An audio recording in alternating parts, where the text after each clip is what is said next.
Movie के start में हमें रात का सीन दिखाया जाता है जहाँ पर एक लड़की किसी से डरकर भाग रही होती है, जैसे कोई इसके जान के पीछे पड़ा हो, और वो भागते भागते रोड पर आ जाती है। तभी उसे देखकर एक गाड़ी रुकती है जिसमें से दो लोग निकलते हैं, लेकिन वो लड़की उन लोगों को देखकर और भी ज्यादा डर जाती है, जैसे कि वो उन्हीं से डरकर भाग रही हो, और फिर वो दोनों उसको कुल्हाड़ी से मार देते हैं। उसके बाद हमें अगले ही दिन सुबह का सीन दिखाया जाता है जहाँ पर केसी की फैमिली उसी टाउन में छुट्टियां गुजारने आ रही होती है। केसी की फैमिली में उसकी डैड और उसकी मॉम होती हैं, जो कि उसकी सौतेली मॉम होती हैं। ये अपनी सौतेली मॉम से नफरत करती है क्योंकि उसे ऐसा लगता था कि वो उससे वैसी मोहब्बत नहीं करती जैसे उसकी सगी मॉम करती थी। केसी के डैड इन लोगों को इसलिए यहाँ पर लेकर आए थे ताकि ये लोग कुछ वक्त साथ गुजार सकें। फिर कुछ देर बाद ये लोग रास्ते में एक होटल पे रुकते हैं खाना खाने के लिए, लेकिन केसी कहती है कि मुझे भूख नहीं है। इस पे उसके फादर उसे कहते हैं कि न जाने तुम हमारे साथ ऐसा क्यों करती हो, लेकिन फिर उसके बाद वो खाना खा लेते हैं और फिर वो लोग अपनी जगह पर जाने के लिए निकल जाते हैं। उसके बाद रास्ते में केसी अपनी दोस्त को मिस कर रही होती है कि किस तरह वो लोग खाली बिल्डिंग्स में वक्त गुजारा करते थे और एक साथ नशा किया करते थे। फिर कुछ देर बाद केसी के डैड उस जगह पर पहुंच जाते हैं जहां पर उन्हें जाना होता है। ये एक घर होता है जो कि टाउन से काफी दूर होता है, बड़ी सुनसान जगह पर। यहाँ पर सिग्नल्स का भी इशू होता है और ये इनके भाई का घर होता है। इसके बाद केसी जल्दी से अंदर जाकर अपना कमरा ले लेती है। दूसरी तरफ उसके फादर उसकी मदर को समझा रहे होते हैं कि देखो थोड़ा वक्त लगेगा,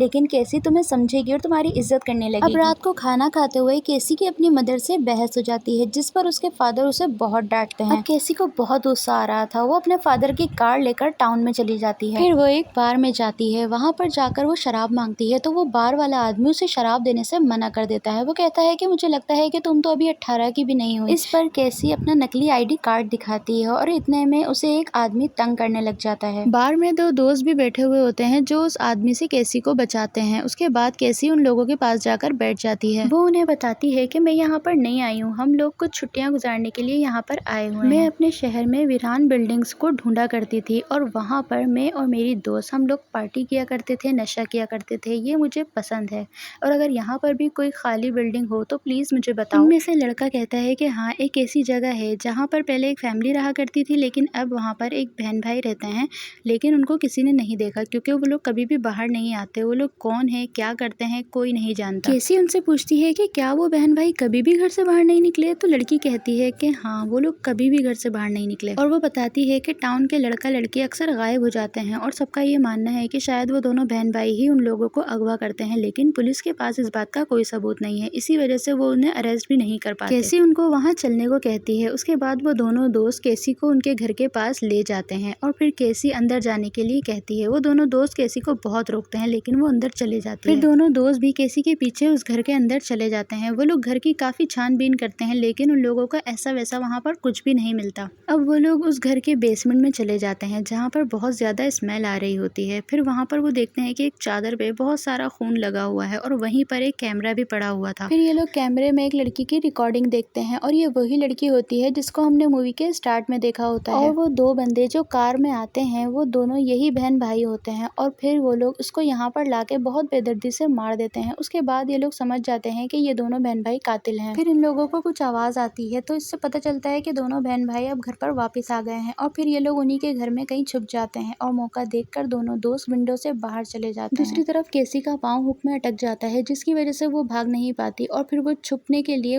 उनकी दादी के कमरे में चले जाती है। वहाँ पर वो पड़ा हुआ एक कंकाल देखती है जो कि इनकी दादी का ही होता है और यहाँ पर इन लोगों ने क्यों रखा हुआ है कोई नहीं जानता। अब केसी यहाँ पर और ज्यादा डर जाती है और फिर वो विंडो से भागने लगती है, लेकिन उनमें से जो बहन होती है वो उसको भागते हुए देख लेती है और उस पर गोली चला देती है, लेकिन गोली केसी की गाड़ी पे लग जाती है और वो तीनों भाग जाते हैं। इतने में उसका भाई भी बाहर आ जाता है और वो उससे कहता है कि अब हम इन तीनों को कैसे पहचानेंगे। तो वो कहती है कि फिक्र मत करो, मैंने उनकी गाड़ी पर एक गोली चलाई है जिसके निशान से हम उनको पहचान लेंगे। अब केसी और दोनों दोस्त उनसे बचकर आ गए थे, लेकिन अब सुबह भी हो गई थी। केसी उनसे पूछती है कि क्या तुम लोग ठीक हो। उनमें से लड़का कहता है कि हाँ, हम लोग ठीक हैं, लेकिन हम लोग बहुत खतरनाक जगह पर गए थे और मुझे लगता है कि वो लोग हमें ढूंढने की कोशिश जरूर करेंगे, हमें संभल कर रहना होगा। और उसके बाद वो दोनों दोस्त वहाँ से चले जाते हैं। उसके बाद केसी भी अपने घर चले जाती है और उसके डैड जब गोली का निशान देखते हैं तो वो उससे पूछते हैं, लेकिन वो यहाँ पर मना कर देती है, कहती है कि मुझे नहीं पता इस बारे में, यानी वो यहाँ पर झूठ बोल देती है। कैसी के डैड पुलिस ऑफिसर को भी बुलाते हैं और गोली का निशान दिखाते हैं, तो वो बताता है कि यहाँ पर काफी लोग शिकार करने के लिए भी आते हैं, तो हो सकता है कि इसी वजह से ये गोली लग गई हो। दूसरी तरफ केसी अपनी दोस्त को कॉल कर सब कुछ बता देती है जो उसके साथ हुआ होता है उस घर में।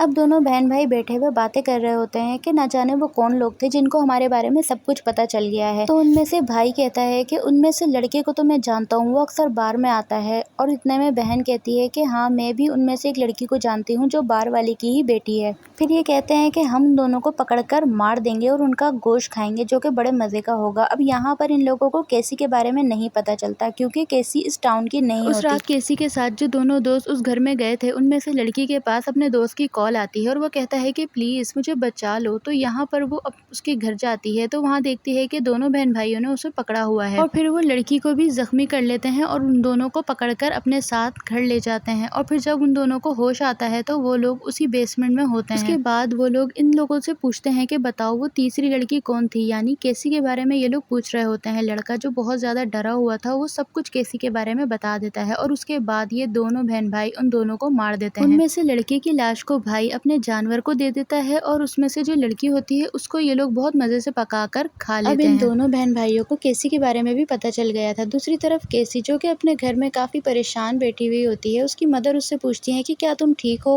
वो अपनी मदर को कोई जवाब नहीं देती और उल्टा उनको दो बातें सुनाकर वहाँ से चले जाती है। अब वो भागकर जंगल में आ जाती है और यहाँ पर उसको कुछ अजीबोगरीब आवाजें सुनाई देती हैं, जिसकी वजह से वो काफी डर जाती है और फिर वो वापस अपने घर चले जाती है। उसके बाद हम देखते हैं कि दोनों बहन भाइयों ने केसी पर नजर रखी हुई है, यानी कि उन दोनों बहन भाइयों ने केसी को ढूंढ लिया था। उसके बाद केसी बार में आ जाती है और यहाँ पर उसे वो दोनों दोस्त नहीं मिलते, लेकिन एक पुलिस ऑफिसर जो छानबीन कर रहा होता है तो केसी के पास आकर उन दोनों दोस्तों के बारे में पूछता है।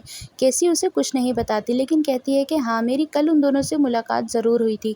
उसके बाद पुलिस ऑफिसर अपना कार्ड दे देता है और कहता है कि तुम्हें कभी भी मेरी मदद की जरूरत हो तो तुम मुझे बुला सकती हो। उसके बाद हम केसी की मॉम और डैड को देखते हैं जो घर पर होते हैं और यहाँ पर कोई जोर जोर से उनका दरवाजा पीट रहा होता है। और जब केसी के डैड दरवाजा खोलते हैं तो दरवाजे के बाहर बहुत सारा खून लगा हुआ होता है, जिसको देखकर वो काफी डर जाते हैं। और इतने में वो दोनों बहन भाई उनके घर पर आकर उन दोनों को पकड़ लेते हैं। इतने में केसी घर पर वापस आ जाती है और जब वो खून देखती है तो वो भी डर जाती है। फिर वो पुलिस को कॉल मिलाती है, लेकिन यहाँ पर नेटवर्क ही नहीं आ रहे थे। उसके बाद वो अपनी मॉम को देखती है जिसको बहुत बुरी तरह से किसी ने मारा हुआ था और चेयर से बांधा हुआ था। फिर वो अपनी मॉम को खोलने की कोशिश करती है और पूछती है कि आपकी ये हालत किसने की? वो बताती है कि वो आदमी तुम्हारे पीछे ही है और उसके बाद वो आकर केसी को भी पकड़ लेता है। दूसरी तरफ जो बहन होती है वो केसी को डैड को जंगल में ले जाकर उनके सर पर सेब रखकर निशाने लगाने लगती है। केसी के डैड उसे कहते हैं कि देखो, तुम्हें जितने पैसे चाहिए तुम लोग ले लो, लेकिन हमें छोड़ दो। वो कहती है कि नहीं, हमें पैसे नहीं चाहिए, हम तो तुम लोगों को मार कर खाएंगे, तुम लोग हमारा खाना जो हो। और फिर वो निशाने लगाने शुरू करती है और सीधा सेब पर गोली मार देती है। दूसरी तरफ केसी की मॉम उसके भाई से पूछती है कि तुम हमारे साथ ऐसा क्यों कर रहे हो, तो वो कहता है कि ये बात तुम अपनी बेटी से पूछो।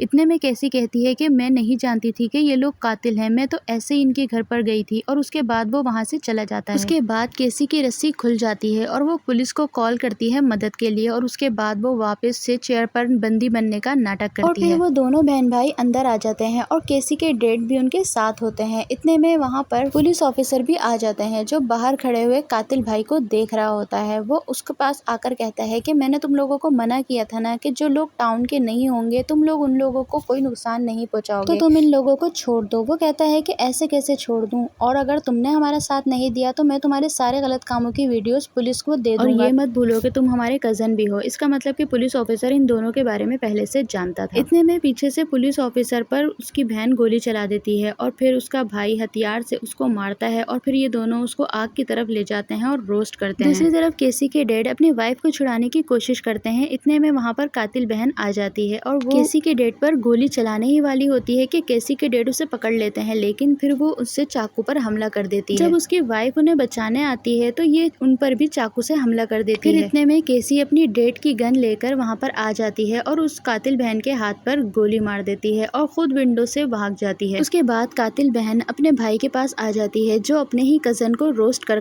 खा रहा होता है और यहाँ पर केसी के डैड भी बैठे हुए होते हैं और वो उनसे कहता है कि अगली बारी तुम्हारी होगी, तुम्हारा गोश्त भी बड़ा लजीज होगा। उसके बाद वो अपनी बहन को केसी को ढूंढने के लिए जंगल में भेज देता है और जैसे ही वो जंगल में उसको ढूंढने के लिए जाती है तो पीछे से केसी उस पर कुल्हाड़ी से हमला कर देती और उसे मार देती है। उसके बाद केसी उसके भाई के पास जाती है और उसी की बड़ी सी बंदूक लेकर उसको गोली मार देती है और वो वहीं पर आग में गिरकर मर जाता है। और इस तरह केसी ने अपने मॉम डैड को बचा लिया था। केसी की मॉम जो कि बहुत ज्यादा जख्मी थी, उनको हॉस्पिटल लेके जाया जाता है, जो कि कुछ टाइम बाद ठीक हो जाती है। और अब ये लोग सब बहुत खुश थे क्योंकि ये लोग अब एक अच्छी फैमिली बन गए थे और केसी अपनी मॉम के साथ बिल्कुल ठीक हो गई थी और मूवी यहीं पर एंड हो जाती है।